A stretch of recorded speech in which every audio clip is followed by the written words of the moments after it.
Hello friends, यह lesson number 24 और इसमें सीखेंगे इन ऑपरेटर। तो दोस्तों, इन ऑपरेटर जो है वो कोई वैल्यू सर्च करने के लिए यूज होता है लिस्ट के अंदर, एरे के अंदर, या फिर सेट के अंदर, या फिर स्ट्रिंग के अंदर। ओके, तो सर्च करने के लिए यूज होता है। और दूसरा यूज होता है रेंज फंक्शन के साथ। ओके, उसमें भी आप यूज़ कर सकते हो रेंज फंक्शन के साथ, इन ऑपरेटर फॉर लूप के साथ। तो देखो, मैं दो तीन एग्जांपल देके आपको ये समझाता हूँ इन ऑपरेटर। ओके, तो देखो, सबसे पहले मैं यहाँ पर S T R equal to एक स्ट्रिंग लेता हूँ। Okay, hello, this is Python programming. Okay, ये मैंने स्ट्रिंग ले ली। ओके, अब मैं यहाँ पर लिखता हूँ कि if if condition. Okay, if and यहाँ पर मैं लिखता हूँ मैं इज, यानी कि मुझे इज जो वर्ड है वो सर्च करना है एस टी आर के अंदर, स्ट्रिंग के अंदर। हुए ऊपर जो स्ट्रिंग लिखी है उसके अंदर मुझे सर्च करना है। तो मैं लिखूँगा is, then in, okay, and S T R colon. Okay, और यहाँ पर मैं लिखता हूँ प्रिंट एंड फाउंड। ओके, तो देखो, ये इन ऑपरेटर का यूज़ करके ये जो हमें स्ट्रिंग लिखी है यहाँ पर इज वर्ड, वो हमें यहाँ पर फाइंड करना है। तो यहाँ पर सिंपल आपको लेफ्ट हैंड साइड लिखना है string, then in, and right hand side लिखना है वेरिएबल। ओके, तो यदि ये इज इसके अंदर है तो फाउंड आंसर आएगा, एल्स नहीं आएगा। ओके, देखो, कंट्रोल बी से मैं रन करता हूँ इसे, तो क्या आया आंसर? फाउंड। ओके, तो इन ऑपरेटर का यूज़ करके आप इजीली कोई भी स्ट्रिंग सर्च कर सकते हो, कोई भी वर्ड स्ट्रिंग के अंदर सर्च कर सकते हो। देखो, मैं यहाँ पर लिखता हूँ पाइथन। ओके, और मैं कंट्रोल बी करता हूँ तो फाउंड आया। अब मैं पी को स्मॉल कर देता हूँ। ओके, पी स्मॉल कर देता हूँ तो कुछ भी आंसर नहीं आया। ओके, तो नोट फाउंड आया। ओके, तो यहाँ पर आप लिख सकते हो एल्स करके, else print and not found. Okay, control B, okay, not found. ठीक है, तो ये जो इन है वो केस सेंसिटिवली वर्क करता है। देखो, यहाँ पर पी कैपिटल लिखो पाइथन, तो यहाँ पर पी कैपिटल है इसलिए फाउंड आएगा। तो यदि यहाँ पर स्मॉल पी किया, ओके, तो फाउंड नहीं आएगा।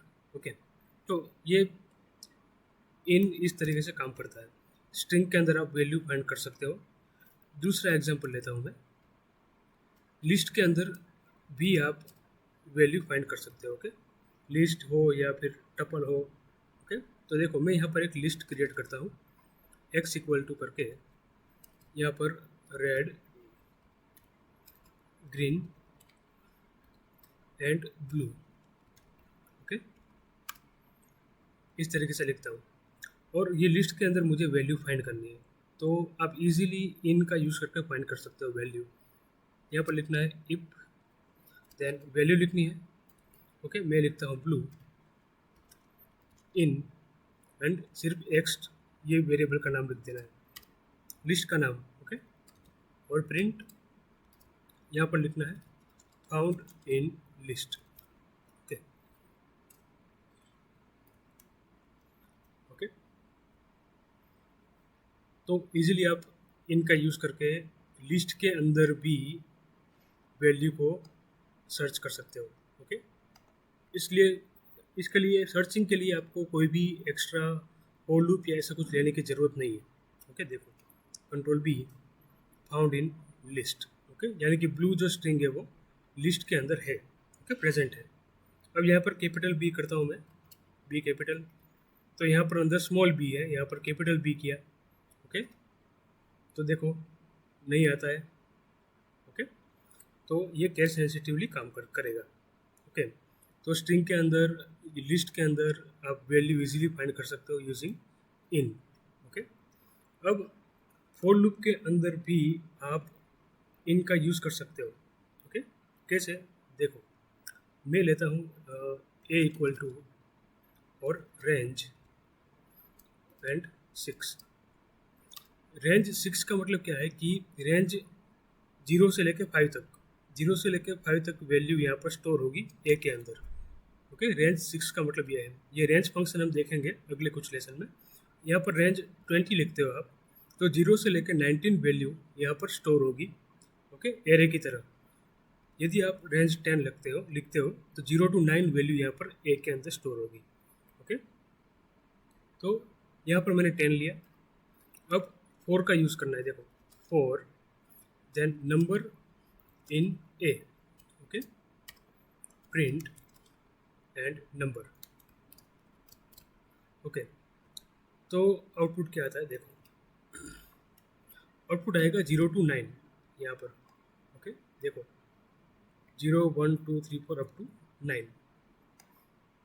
तो ये इन ऑपरेटर यहाँ पे भी काम आता है फॉर लूप में, ओके, ट्रैवर्स करने के लिए। देखो रेंज 10 यानी कि 0 to 9 वैल्यू ए के अंदर स्टोर हो गई, ओके, और फॉर नंबर इन ए यानी कि ये जो 0 to 9 वैल्यू स्टोर हुई है वो 1 by 1 वैल्यू किस में आएगी, नंबर के अंदर आएगी। पहले 0 आएगी, पहले फिर 1 आएगी, 2 आएगी। तो जितनी भी वैल्यू यहाँ पर ए के अंदर स्टोर की आपने 0 to 9, तो वो 1 by 1 वैल्यू नंबर के अंदर ये कॉपी करता जाएगा और यहाँ पर प्रिंट स्टेटमेंट उसे प्रिंट करता जाएगा। ओके, यानी कि जितनी वैल्यू है वेरिएबल ए के अंदर उतनी बार ये फॉर लूप अपना स्टेटमेंट एग्जीक्यूट करेगी। ओके, तो ये है इन का काम। ओके, इन का यूज़ करके आप स्ट्रिंग में भी वैल्यू सर्च कर सकते हो, लिस्ट में, एरे में, वहाँ पे भी वैल्यू सर्च कर सकते हो। और इनका यूज़ यहाँ पर रेंज के साथ फॉर लूप का यूज़ करके वैल्यू लेने के लिए भी कर सकते हो। ओके, तो इस लेसन में इतना ही, और अगले लेसन में सीखेंगे हम type casting. Okay, thank you.